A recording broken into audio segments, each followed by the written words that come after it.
Welcome into Aggie Sports Overtime. I am Lee Benson. Colin Deaver will join me live from Reed Arena in just a few minutes. Back on Tuesday, the Aggie men's basketball team snapped a 5-game SEC losing streak with a victory over Ole Miss. That win came just in time for a major showdown with number 14 Kentucky on Saturday. The game had major SEC implications, with the Wildcats leading the conference while the Aggies sat just 2 games back of UK. You just knew that John Calipari would turn this Kentucky team around. They kind of struggled early in the year. Now they're at the top of the SEC. He's one of the best in the business. Super Bowl MVP Von Miller back in Aggie land. Would he bring the maroon and white some good luck? Jalen Jones made the first 3 field goals for the Aggies, all of them coming from beyond the 3-point line. A&M led early 9-6. Remember, Jones, though, did not play last year against Kentucky, so I'm sure he was excited about this one. Later in the first, that was Caruso to Tyler Davis with the buckets. The Aggies led by 3 at that point. Next, Caruso taking to the rim, and he gets the bucket and the foul. The 3-point play would put A&M ahead 35-33 late in the first, but this is Kentucky. They are good. Derek Willis cans a 3 just before halftime. UK up by a point at the break. A&M came out firing on all cylinders in the second half, though. Caruso knocks down a 3 to give the Ags a 6-point lead. Then moments later, a defensive stop turns to an offensive chance. Tony Trocha-Morelos to Daniel House, who finishes at the other end. 59-51, Aggies leading with 12 to play, but Kentucky came back. The Cats trail by only 2 now. Under a minute to play, Tyler Ulis, the lob for Marcus Lee, and that tied the game. And just like last year, UK and A&M go into overtime. To the extra frame, Aggies leading by a point, but Tyler Ulis changes that.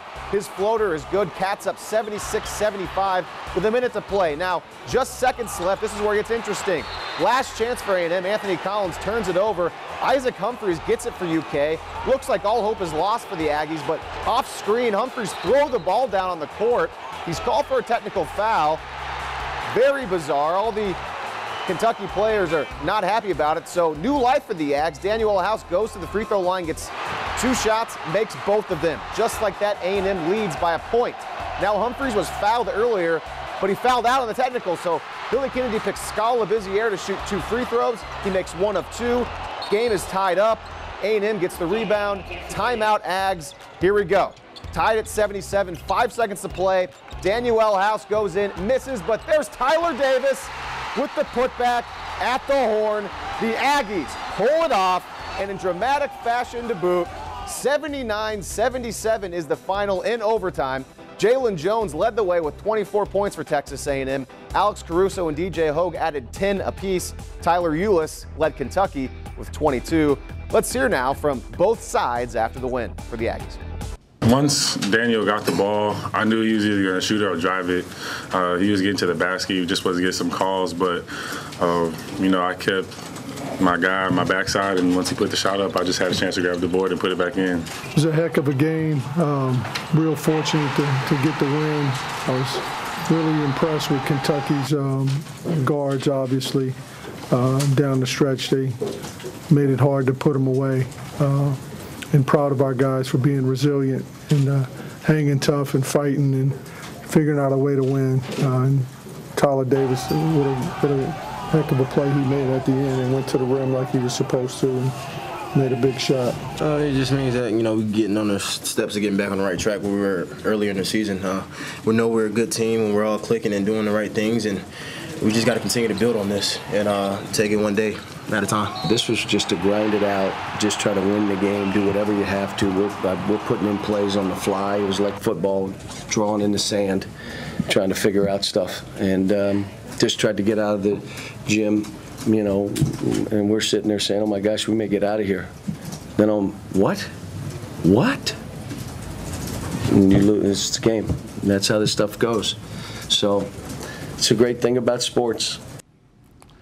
So the Aggies get the win in a weird way, though, but they get the win, and they'll take it.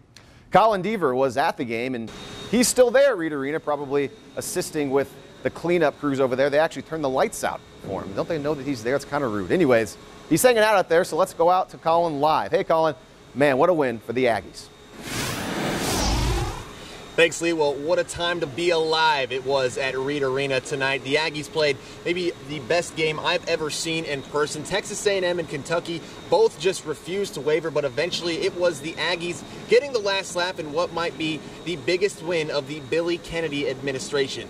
Obviously, there have been some big victories since Kennedy came to Texas A&M, like Iowa State and LSU earlier this season.